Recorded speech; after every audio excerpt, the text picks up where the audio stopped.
Hello, this is Bob Gray Sr. Welcome to Minister Moments every Friday, 4 o'clock Eastern Time. It's going to take me a while, but I get it straight. And 3 o'clock Central Time. Ministry Moments. You can go to Ministry Moments YouTube, Bob Gray Sr., and subscribe. Hope you will, and hope you tell others about the broadcast also. And then, of course, you can go to solvechurchproblems.com and subscribe there, or your favorite podcast provider, Ministry Moments. You can find it there and subscribe. So the idea here is just to give from years past experience and things that I've been through and things I've learned from great men. And here we go. Dr. Jack Hyles. I understand how a man has been dead since 2001 creates such controversy today. What a great man. 22 years. I was part of the first 4-year class. Can't help it. He's my pastor. 4 years. I traveled with him 22 years.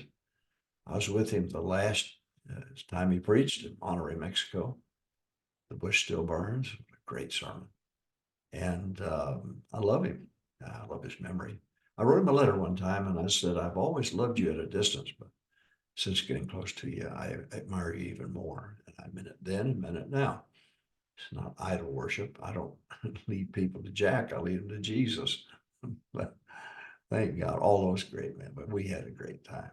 Curtis Hudson, Lester Roloff, Tom Malone, Lee Robertson, great men, and some men that really you ought to study. Dallas Billington, you ought to back and read about him. He ran 9,000 in Sunday school in 1969. The Brother Hudson out in Charlotte, North Carolina. I met with him 2 weeks before he died, before he went to heaven. And his daughter, I asked her, I was there preaching in the area, if I could see Jack Hudson, her dad. And she said yes. And so I've had conversations with all those great men. I preach for them. They preach for me. We preach together. So I'm not worshiping them, but I thank God for them. How can I accept some man, should teach me? And maybe you might learn from this man. And so I want to talk to you today about ministry mistakes. And I hope you'll get a pen out and jot some of this down. Ministry mistakes as I see it. Okay. You, you don't have to like what I'm saying, don't have to agree with what I'm saying, but I'm going to say it anyway. So what I know ministry mistakes. Number one, building Christian schools rather than building Sunday schools. I saw that when ACE came on the scene, and everybody felt like that they had to have a Christian school, it hurt. You'll notice the growth went down, did not continue at the pace that it was. And boy, you're talking about the 60s, 70s, and 80s and 90s. And we proved it in the 2000s that it could be done, reaching people and building great Sunday schools and so on. But something happened. And we shifted and went to building Christian schools instead of building Sunday school. And it was a mistake. It'd be better for you to send your kids to a local Christian school. Oh, I don't agree with them. They don't have the standards I've got, so on and so forth. I went to a public school. I didn't go to a Christian school. I'd ever heard of a Christian school other than the Catholics. And I wasn't a Catholic. I was an American Baptist kid. And I went to Michigan State University in 1963. I never heard of Bob Jones, never heard of Pensacola House. It didn't exist then. I never heard of any of them. Piedmont, Pillsbury, Florida Bible College. I just never heard of any of them. Didn't know about it. So our school, small school in Michigan, I was born in Arkansas, but raised in Michigan. We all went to state universities, and that's what we did. And so the phenom of the Christian school movement, I'm sorry, in my opinion, it did not help us. It hurt us. We should have focused on building Sunday schools. That's what the great men, that's what Curtis Hudson did. That's what Tom Malone did. That's what Lee Robertson did. And all those great, so Jack Hudson did. That's what Dallas Billington did. He had 9,000 in Sunday school. And so building, we're talking about ministry mistakes now, as I see it. Ministry mistakes, uh, building Christian schools instead of building Sunday school. Number two, misuse of the bus ministry. Misuse of the bus ministry. It's going to shock you, but the A from 1959 to 1972 at First Baptist Church of Hammond, there was no church-wide soul winning. Now there was bus ministry, but it wasn't until 1972 when the college started, Brother Hiles thought all these students coming there, surely they're coming from soul winning churches. Well, they discovered quickly they didn't know a thing about soul winning like they should have. So he started Fisherman Club and Foster Club to help them, to prepare them, because they were going to go out and pastor one day, and he wanted them to be soul winners. And I understand. But he built a soul winning church. Acts 2:47 talks about daily. Yes, they had 3,000 saved, baptized on Pentecost. But the Bible goes on to say that they just daily, the Lord added to the church daily. So people got saved daily. We had more people saved during the week at Longview Baptist Temple than we had on Thursday night. Mary Robinson was my record secretary. And so you have to understand something here. The Great Commission, oh yeah, organize. I've seen these ships out in Virginia that they prepared for the Navy, and they christen, send them out, and they have a captain, they have a crew, they have everything you need, 3,000 of them on those big ships like that, and equipped. Now they commissioned that ship for the Navy. Well, a pastor ought to commission his church to win souls, teach them, train them, be the captain, get the crew, get it organized. And that's the way it should be. But the truth of the matter is, the great churches of the past weren't built because they had church-wide soul winning.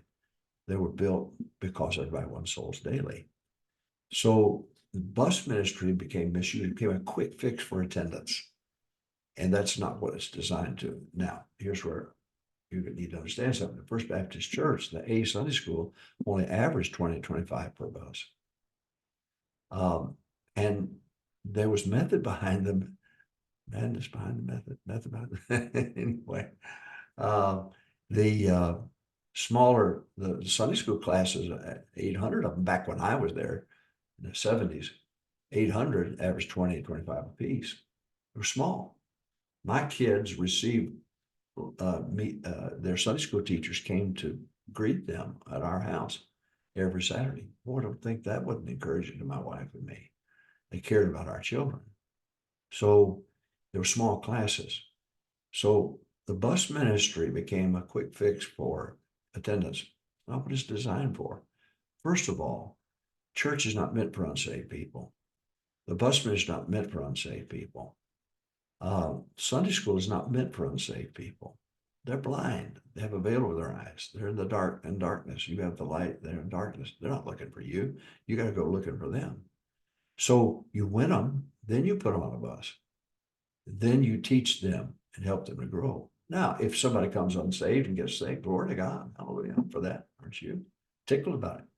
But I just want you to understand the misuse of a mistake. People started the bus ministry for a quick fix to their bad attendance. And all they did was overwhelm the drive-in crowd to where it became a chaos. But Brother House never meant it for it to be that way. Not at all. The A buses, 20, 25, why? So they could be pastored. That's why. Sunday school, 20, 25 before the college got started. He was around 20,000 before the college started. So wow. Here we go, invoking Hiles again, aren't we? But so the misuse of it. So I'm talking about ministry mistakes. One, building Christian schools instead of building Sunday school. That was a mistake.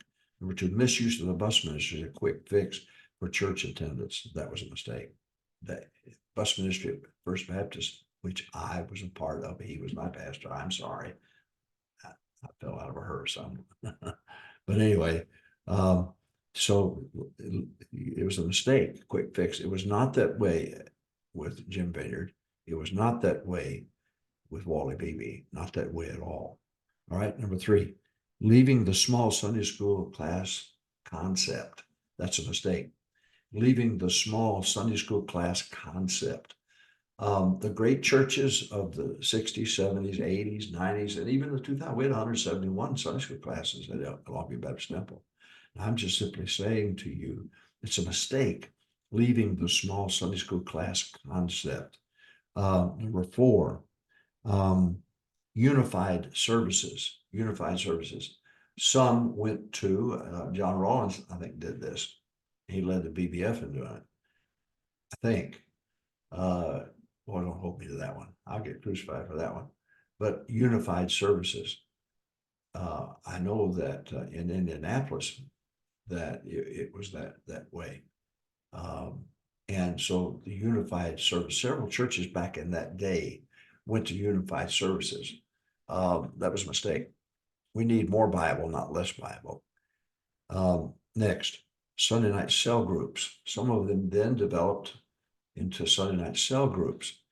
And it's just an excuse not to go to church. That's all it is. You need, boy, the more stability you have, the more security you have. Sunday morning, Sunday night, Wednesday night, Lee Robertson, three to thrive. And he was right. I'm talking about ministry mistakes now. One of the great churches, big churches in Dallas, ran 15,000, but then they had cell groups at night. Nobody, and it just died. It died on them. It's not going to work. You're not going to. You need more Bible, not less Bible. You need the preacher. You need preaching. You need the pastor. You need the fellowship. That's the most important thing. It's encouraging. You may have a rough week, but boy, you get to church, you feel like chasing into hell with a squirt gun with no water. But all right, we're talking about ministry mistakes now. Number one, basically, it started with building Christian schools instead of building Sunday schools. That was a mistake. Misuse of the bus ministry for a quick fix of attendance. Not going to work. Small bus routes. When I say that, I mean small numbers. John Rawlins, to his credit, had over 100 bus routes, but he didn't care how many he brought in. There's someplace, well, I'm going to take that bus away from you. And I went through a phase like that. Now I'm just telling you, misuse of the bus ministry for a quick fix of attendance is not going to work. Leaving the small Sunday school class concept. Unified services. Number five, Sunday night cell groups instead of coming to church. I went to see my mama one time, and my wife got ill and couldn't leave the motel. So I went to in Nashville. I went to a big church just across the way. I asked the fellow who was at the Baptist church, and he told me that I went across. And I guess maybe they had maybe 2,000, 3,000 Sunday morning. And then I went back Sunday night, and there was nobody in the auditorium. And the usher was standing, or maintenance man, maybe janitor, I don't know. And I said, where's everybody meeting? He's always down the hall in a room over there. And I went there, there was 75 people in there. That was their Sunday night. Nobody's going to grow like that. You're not going to grow. Bill Hybels said, I have the crowds, but I don't have the Christians. You don't need that. Ministry mistakes.